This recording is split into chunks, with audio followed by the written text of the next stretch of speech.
여러분 반갑습니다. 오늘도 한국사 시험에서 자주 출제되는 문제 쏙쏙 꼽아서 여러분과 함께 공부하는 쏙쏙 한국사 시간입니다. 오늘은 몽골의 침입과 고려의 멸망, 500년 역사, 고려가 멸망은 어떻게 진행되었는지 함께 보도록 하겠습니다. 지도를 보면은 몽골의 침입 경로입니다. 고려의 항쟁, 우리가 일반적으로 항쟁이라고 부르는 것은 같은 민족끼리 싸울 때는 항쟁이 아니죠.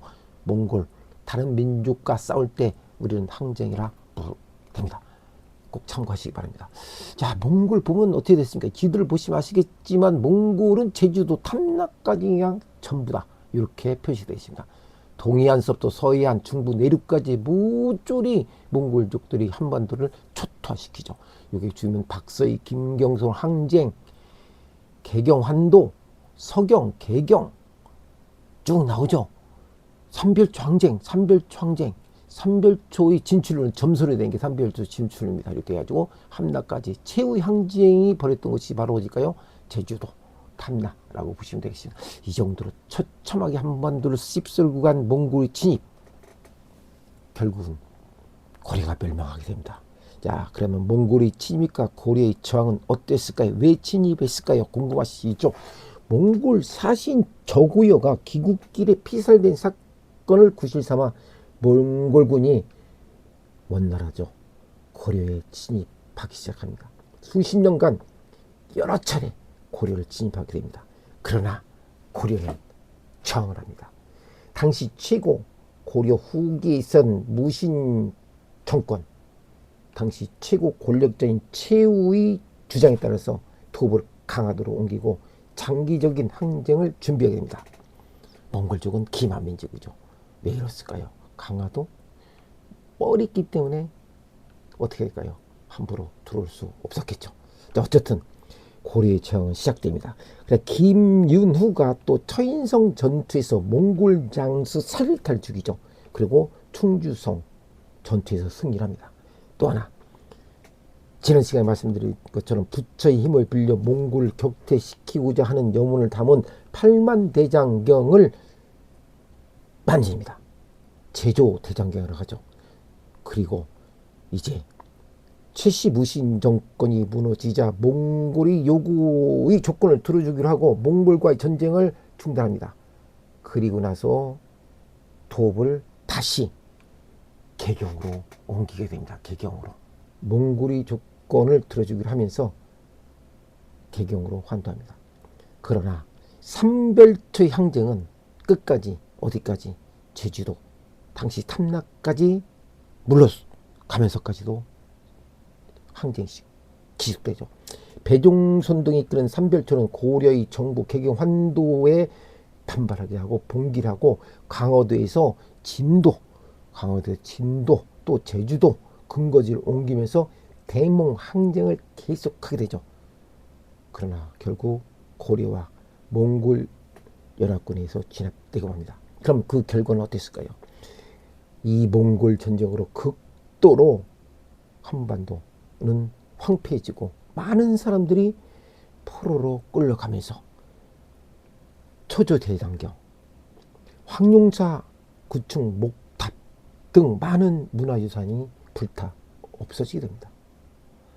그리고 고려 정부가 몽골과 강화를 맺고 개경으로 돌아간 뒤 본격적으로 원나라 몽골족이 간섭을 받게 되는 거죠. 그래서 친원파가 만들어지기 시작합니다. 친원파가. 그리고 나서 홍건적과 또 외구의 침입이 또 고려의 멸망하는 데 원인을 또 주기 시작합니다. 외구의 침입하면 여러분도 아시겠지만은 채무선이죠. 채무선은 화약 연구에 몰두하던 중 중국 상인에게 제조법을 알아내 화약 제조에 성공하게 됩니다. 이후에 조정에 건의해서 화통도감을 설치하고 화약 무기를 개발하게 되죠. 채무선은 이 화약 무기를 이용하여 외구 격퇴에 큰 공을 세게 됩니다. 한족의 반란구인 홍건적의 일부가 고려에 침입하게 됩니다. 그래서 공민왕이 안동까지 피신하게 돼요. 홍건적의 침입으로 한때 개경이 함락되기도 했죠. 엎친 게 덮친 격으로 외구의 침입이 되고 외구의 노력길이 해안지방에 따라서 황폐해지기 시작합니다. 최영이 홍산대첩이라든가 최무선의 진포대첩, 화포 사용했다겠죠. 그리고 조선을 세운 이성계가 황산대첩에서 왜구를 격퇴하게 됩니다. 이성계, 태조 이성계, 조선을 설립한 태조 이성계는 이때 두각을 나타나기 시작했죠. 그러면서 신흥 무인 세력이 성장하기 시작합니다.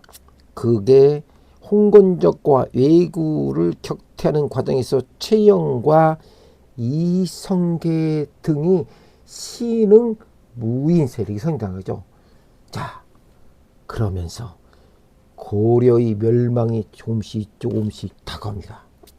명이 철령의 설치를 고려에 통보합니다.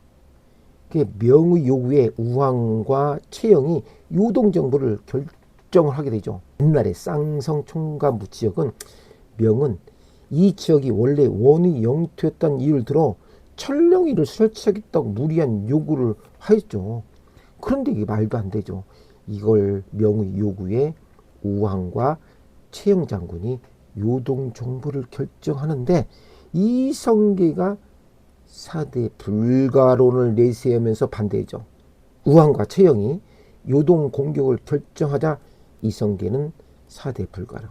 작은 나라에서 큰 나라를 공격할 수 없는 것이 첫 번째고, 여름에 군사를 동원할 수 없는 것이 두 번째고, 이 틈에 왜구가 빈틈을 노릴 수 있는 것이 세 번째고, 장마철이라서 무기가 제대로 사용을 못한다. 활이 늘어나기 때문에 못한다. 그리고 질병이 돌 것이니 이 네 가지의 조건을 가지고 4대 불가를 내세우면서 1388년 이화도 압록강에서 회군하기 시작합니다. 우왕의 명령으로 군대를 이끌고 간 이성계가 이화도에서 군사를 돌려서 개경으로 점령하고 권력을 장악하게 되며 조선 건국이 1392년에 이루어집니다. 정권을 잡은 이성계 신흥 무인 세력은 개혁파인, 다시 말해서 혁명파인 신진 사대부와 손을 잡으면서 과잠법을 실시하고 조선을 건국하게 됩니다. 문제를 풀어보도록 하겠습니다. 고려 외교, 몽골의 침입과 고려의 멸망. 1번, 몽골이 1차 침입 이후 최후는 무신 정권이죠. 어디로? 강화도로 천도하여 장기항전에 대비했다라고 합니다. 강화도. 2번, 자, 여기서 중요한 건 노비를 비롯한 하층민을 이끌고 나오죠. 노비를 비롯한 하층민을 이끌고 몽골군을 격퇴했다라고 나오죠. 이곳은 처인성 살리탈을 죽게 되죠. 충주 성에서. 야, 김윤호입니다. 김윤호. 자, 3번 보겠습니다. 삼별초는 강화도에서 어디 갔을까요? 강화도에서 진도로 가서 다시 제주도로 근거지를 옮기면서 몽골 족 원나라에 항쟁했다. 자, 몽골 쪽 원나라에 한다리다. 어디 갈까요? 제주도까지. 결국은 삼별초는 고려 군대와 어떻게 될까요? 몽골 족이 이끄는 원나라의 군사에서 결국은 패배하고 맙니다. 다음, 이 원인은 삼별초는 고려 정부가 몽골과 강화를 맺는 갱교로 돌아가는 것에 대해서 불만을 품고 어떻게 될까요? 끝까지 싸우겠다. 항쟁을 했던 것이죠. 삼별초. 4번. 몽골의 침입으로 어떻게 될까요? 초조 대장경과 황룡사 구층 목탑이 소시됐다. 황룡사 구층 목탑이었습니다. 자, 5번 문제 풀어보도록 하겠습니다. 홍건적의 침입으로 공민왕이 안동까지 피신하였다라고 합니다. 공민왕이 공민왕 하면 노국대장 공주 기억나시죠? 원나라의 공주 있죠. 6번 문제 풀어보도록 하겠습니다. 최영과 이성계는 왜구를 격퇴했다라고 하죠. 최영과 이성계는 신흥 무인 세력이라고 했죠. 그래서 최영은 홍산에서 왜구를 물리치고 이성계는 어찌할까요? 황산에서 왜구를 물리쳤다라고 나옵니다. 자, 8번 문제 풀어보도록 하겠습니다. 이성계는 위화도 회군으로 개경에 돌아와 정권을 장악했다. 이렇게 나옵니다. 자, 이번 시간에는 고려 외교, 몽골의 침입과 고려의 멸망에 대해서 여러분과 함께 공부했습니다. 다음 시간은 고려 경제와 사회에 대해서 함께 공부해 보도록 하겠습니다. 안녕히 계십시오.